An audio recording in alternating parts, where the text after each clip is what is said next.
Halo para sedulurku dimana pun berada, balik lagi nih sama gua. Sebelumnya gua di sini mengucapkan terima kasih banyak buat kalian yang sudah mengklik video ini. Nah, pada kesempatan kali ini gua akan membawakan sebuah cerita yang cukup menarik, yang tentunya ini membuat kalian wah, kok bisa? Jadi tetap tonton video ini, oke?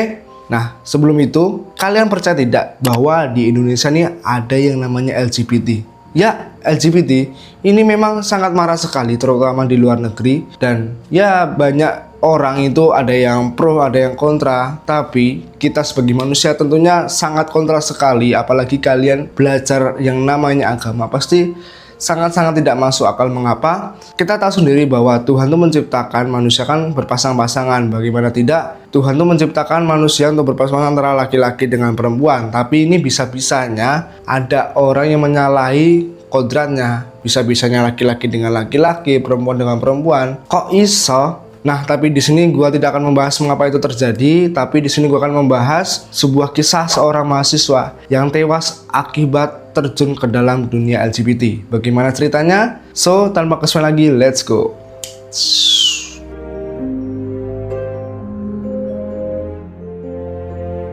Nah, sedulur, jadi kejadian ini dialami oleh salah satu mahasiswa yang kuliah di salah satu perguruan tinggi swasta yang ada di Yogyakarta. Namanya ini adalah Rido Tri Agustian atau akrab dipanggil dengan nama Rido. Jadi sebenarnya Rido ini bukan warga lokal sana, melainkan warga yang berasal dari luar pulau, tepatnya dari kota Pangkal Pinang, Bangka Belitung. Jadi memang Rido ini setelah lulus SMA di tahun 2021, karena dia ingin mencari pendidikan yang lebih bagus, makanya dia pergi ke Jogja untuk kuliah, untuk merantau. Ternyata sedulur, Rido ini ternyata orangnya sangat humble sekali dan sangat mudah sekali untuk berbaur dengan orang baru. Makanya dia sangat aktif sekali di kampus, terutama di salah satu komunitasnya, yaitu komunitas ISBLA Yogyakarta. Apa sih itu? Jadi ISBLA itu semacam komunitas untuk mahasiswa yang memang berasal dari Bangka Belitung. Jadi macam kumpulan-kumpulan mahasiswa yang berasal dari Bangka Belitung. Terus lur, kejadian ini dimulai pada tahun 2023 yang pada saat itu Rido ini masuk di semester 4. Saat itu Rido ini menjadi duta perencanaan generasi, di mana ini adalah sebuah gerakan edukasi mahasiswa yang berfokus soal kesehatan reproduksi dan perencanaan berkeluarga. Makanya di tahun itu juga dia mendapatkan sebuah proyek di mana dia melakukan penelitian dari Dikti dan dia memutuskan untuk meneliti kasus LGBT yang ada di Yogyakarta. Ini kalau menurut gua sendiri ini cukup sangat berani. Mengapa? Karena jarang ada orang yang berani masuk ke dunia LGBT. Jadi memang kurang lebih seperti itu ceritanya. Terus begini lur, namanya sebuah penelitian kan pasti kita harus mengumpulkan sebuah informasi sebanyak-banyaknya, sedetail-sedetailnya, dengan cara ya terjun langsung ke lapangan. Makanya dari situ, karena Rido ingin mencari tahu tentang LGBT, akhirnya dia mencobalah untuk scroll-scroll di media sosial tuh. Jadi setelah menemukan, akhirnya dia bergabung dengan salah satu grup LGBT yang ada di Facebook. Di situ dia harus menyamar, ya pastilah harus menyamar, harus pura-pura biar kayak seolah-olah tuh dia seorang LGBT agar dia bisa mendapatkan informasi yang lebih. Seiring berjalannya waktu dari hari ke hari, akhirnya dia mendapatkan kenalan yang bernama Waliyin. Di situ ya hubungan mereka makin hari udah pastilah makin dekat, makin intens, karena untuk mendapatkan informasi yang lebih detail, informasi yang sebanyak-banyaknya, sampai-sampai kalau kata gua, ini opini gua ya, bisa dikatakan Rido ini ketularan LGBT-nya. Tapi itu hanya opini aja, jangan ditelan mentah-mentah. Soalnya pada saat itu ya mereka nih hubungannya udah kayak macam orang pacaran. Nah, Wali ini sendiri adalah orang Magelang yang pada saat itu kerja di Yogyakarta di salah satu restoran kepiting. Ya singkat cerita, Juli 2023, nggak tahu entah kenapa Rido dan Wali ini mulai berencana nih untuk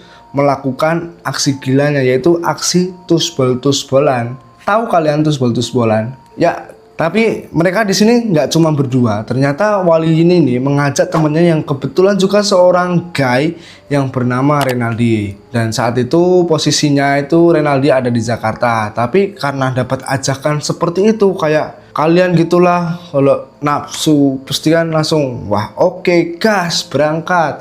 Makanya nggak berselang lama dari situ, setelah mendapat ajakan, Renaldi langsung berangkat ke Yogyakarta sekaligus pengen berkenalan dengan namanya Rido. For your information, aksi tusbol-tusbol ini dilakukan di kontrakannya Waliyin yang ada di daerah Sleman. Ya, di situ di jam 1 pagi, Rido yang mendapatkan kabar bahwa Renaldi udah ada di kontrakan Waliyin, dia langsung tugas ke sana, langsung pakai hoodie, langsung mancal motornya berangkat ngeng ke kontrakannya Waliyin. Dan sesampainya di sana, mereka bertiga saling bercakap-cakap, intinya saling berkenalan supaya saling mengenal antara satu dengan yang lain. Dan dari situ tak lama kemudian mereka langsung melancarkan aksi gilanya ini lur. Dan kalau kalian tahu pakai gaya apa coba? Mereka ini pakai gaya hardcore. Apa ya namanya nggak tahu juga gua.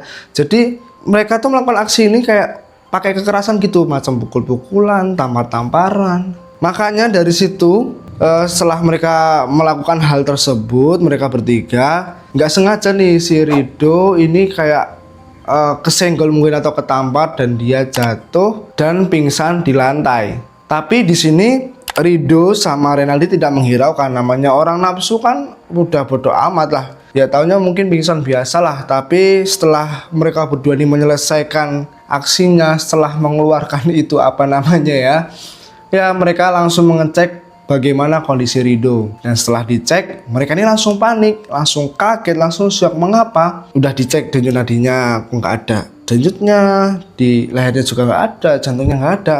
Dari situ dapat disimpulkan bahwa Rido telah meninggal dunia. Mereka bingung nih, karena apa? Ya masa nanti kalau tiba-tiba didatangin polisi, dia memberikan keterangan tadi habis tusbol-tusbolan, ya kan pasti malu banget. Makanya dia bingung dan berencana bagaimana sih supaya si Rido ini bisa hilang tanpa jejak dan mereka juga bisa aman dari kejaran polisi. Makanya dari situ nggak berselang lama, si Waliyin ini punya rencana. Dia langsung mengambil pisau di dapur karena kan dia basicnya bisa masak. Akhirnya dia ambil pisau lalu memotong tubuhnya menjadi 67 bagian. Bisa kalian bayangkan 67 bagian lur. Dari situ ya potongan-potongan tersebut langsung dia masak, udah macam kayak masak daging ayam, daging kambing. Jadi ya dimasak sampai matang. Biar apa? Ya biar hilang jejaknya, biar tidak kelihatan nih bau-bau amisnya. Nah setelah semuanya ini mateng, akhirnya si Waliyin ini membungkus daging-daging itu ke dalam beberapa plastik dan ditaruh di karung juga. Dan si siapa tadi, Renaldi, itu membersihkan kamar kontrakannya biar bercak-bercak darahnya ini hilang. Dan singkat cerita di jam sekitar 4-an pas subuh-subuh gitu, jadi Wali ini pergi keluar untuk ngebuang daging-daging tadi ke beberapa tempat. Sebenarnya di jalan nih sempat ketemu sama warga di sana, kayak, "Wih, mau kemana Yin?" Mau buang sampah. Ya di situ kan ya warga ya nggak curiga sama sekali apa yang dibawa itu kan, karena udah kayak macam sampah gitulah kan, karena udah dikarungin gitu. Ya akhirnya berangkatlah si Wali ini tuh untuk buang daging-daging itu. Jadi di sini ada 3 lokasi pembuangan ya. Yang pertama itu di aliran Sungai Bedok, Kecamatan Turi. Terus yang kedua lokasinya tuh di Sungai Kresak, Desa Gimberan, Kecamatan Tempel. Ketiga itu di lapangan kosong yang ada di Desa Gimberan yang letaknya tuh nggak jauh dari lokasi kedua. Setelah semua ini beres, Wali langsung balik ke kontrakannya dan di situ mereka berdua, Waliyin dengan Renaldi, mematikan HP Rido. Tapi gobloknya, alih-alih untuk menghilangkan barang bukti, tapi ini menjadi awal mula bagaimana polisi bisa mengetahui. Jadi karena dimatinya di lokasi tersebut, ya mau nggak mau, ya itu bisa dilacak pakai GPS. Keesokan paginya pas Waliyin dan Renaldi ini bangun, mereka langsung bergegas, langsung bersiap-siap untuk pergi ke wilayah Bogor agar kasus ini nih bisa menghilang begitu saja. Dan ya mereka berdua ini pergi ke rumahnya Renaldi yang ada di sana. Ya memang kurang lebih seperti itu kronologinya, dan di sini gua akan menceritakan mengenai bagaimana kasus ini bisa terungkap. So gimana? Let's go.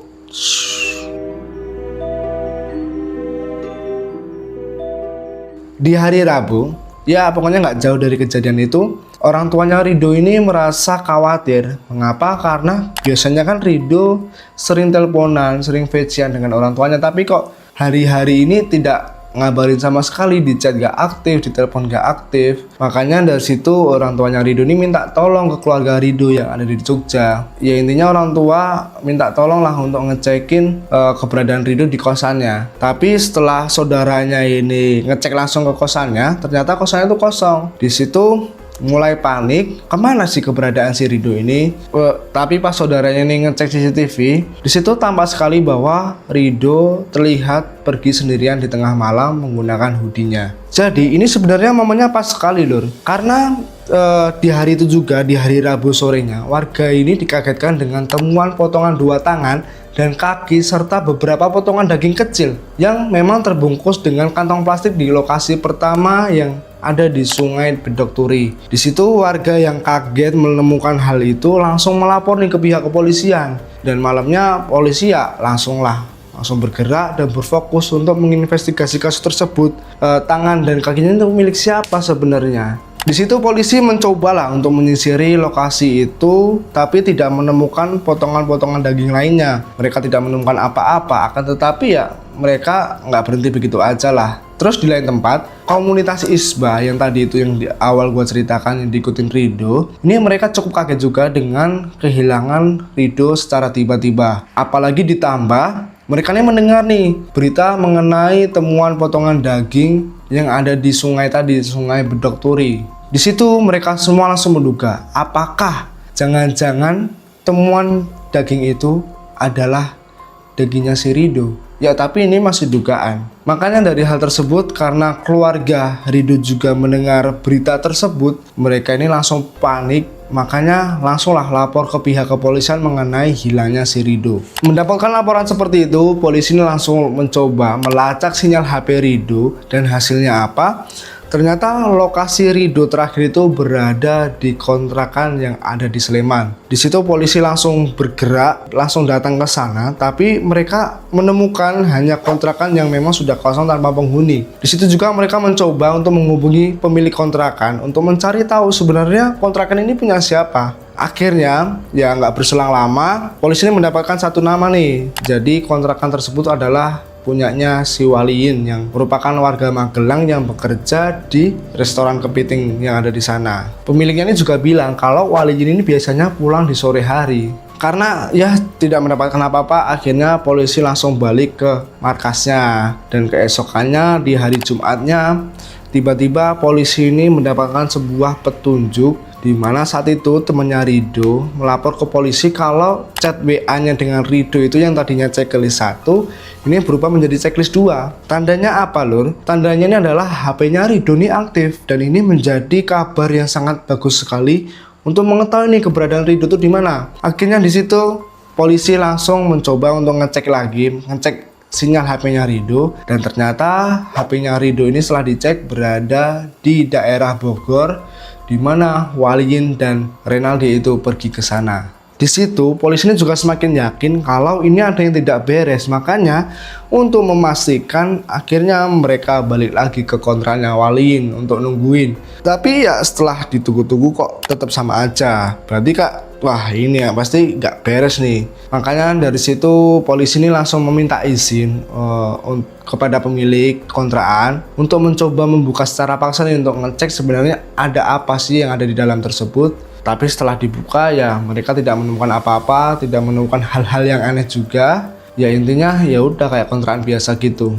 Terus di lain tempat kan pasti kan tim polisi kan banyak. Jadi polisi yang penasaran dengan tubuhnya tadi itu punya siapa, makanya mereka meminta bantuan kepada tim SAR untuk mencari potongan-potongan daging lainnya. Dan di Jumat sorenya mereka menemukan karung besar di Sungai Kerasak, Desa Gemberan, dan pas dibuka, wah soknya kayak wah ini apa ini? Di situ mereka menemukan potongan tubuh yang memang sudah dimasak. Dagingnya ini memang sudah tidak menempel dengan tulang-tulangnya, dan mereka ini menganggap bahwa ini bukan daging hewan, pasti ini daging manusia. Dari temuan tersebut, polisi ini langsung berspekulasi apakah ini ada kaitannya dengan hilangnya si Rido. Soalnya usia daging yang pada saat itu dicek itu ternyata sama nih usianya dengan hilangnya si Rido. Terus keesokannya di Sabtu pagi, ini semakin jelas karena polisi menemukan puzzle terakhir nih, yaitu kepalanya si Rido. Ternyata kepalanya ditemukan di sebuah lapangan kosong yang nggak jauh dari lokasi kedua. Di situ nggak pakai lama, polisi langsung mengambil sampel DNA untuk dicocokkan dengan DNA orang tua Rido. Dan hasilnya apa? Sama. Jadi ya temuan daging-daging yang buat gempar Jogja sebelum-sebelumnya itu merupakan tubuhnya si Rido yang telah dipotong-potong menjadi beberapa bagian. Di situ teman-temannya, orang tuanya, apalagi itu sangat sedih sekali, sangat lemes. Padahal anaknya yang pengen banget merantau ke Jogja untuk mendapatkan pendidikan yang baik malah berakhir seperti ini. Dan ya langsung aja kita doakan menurut kepercayaan kalian masing-masing supaya arwahnya si Rido ini bisa diterima di sisi Allah. Di hari yang sama, hari Sabtu, polisi yang ada di Bogor ini berhasil meringkus Waliin dan Renaldi yang memang ada di rumah keluarganya Renaldi. Mereka berdua ini langsung dibawa ke Jogja untuk diinterogasi. Sebenarnya apa sih yang terjadi pada saat itu? Apa yang mereka perbuat? Dan singkat cerita, melalui Pengadilan Negeri Sleman, mereka berdua, Waliin dan Renaldi, dijatuhi hukuman mati. Akan tetapi mereka ini langsung mengajukan banding atas vonis tersebut dan akhirnya disetujui. Awalnya yang divonis hukuman mati, sekarang hanya divonis penjara seumur hidup atau maksimal 20 tahun. Dan di sini gua no comment, tidak mau komentar apa-apa karena itu keputusan pengadilan. Jadi kurang lebih seperti itu para sedulur mengenai kisah tragis mahasiswa yang pada saat itu sedang meneliti komunitas LGBT yang ada di Yogyakarta. Dan buat kalian, terima kasih yang sudah menonton ini. Mungkin ini nggak jelas tapi ya dipahami ya sedulur, dipahami dengan sesama biar kalian tahu isi video tersebut. Di sini gue ingetin sekali lagi, jangan lupa subscribe channel ini, jangan lupa di like, di share, dan nyalakan tombol notifikasinya biar kalian tidak ketinggalan info-info menarik selanjutnya. Gua Mas Sopet pamit undur diri dan see you.